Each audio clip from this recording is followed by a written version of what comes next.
Okay, we get that Christianity is wrong, so how do we know that Islam is right? What is the proof of that? There are many evidences to show that Islam is true.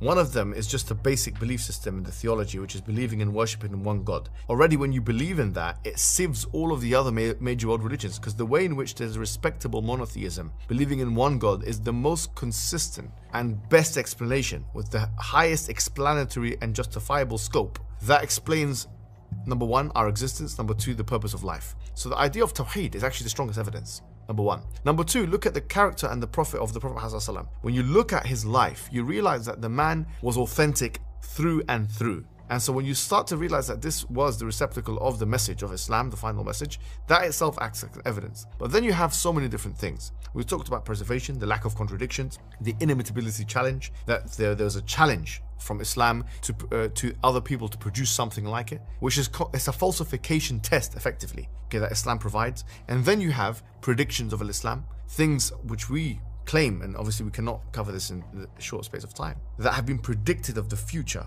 Like, for example, the state of the economies of the future, the way the infrastructure will look like in the future, and so on and so forth, that no other religion or claimant to prophecy in the history of the world has ever been so precise about, and so with such frequency and sophistication. Then we have the historical aspects of kind of just mentioned it in the other question, where we're talking about how history is being described in a manner which is consistent with how historians find the new histories, which the Prophet ﷺ didn't really have access to in that manner. And then you have, for example, the way in which Islam talks about naturalistic phenomena in a manner which can be conceived of the people of the past and also the people of the present in a very timeless way, unlike the way the Bible does it, talking about, for example, the plants being created before the sun.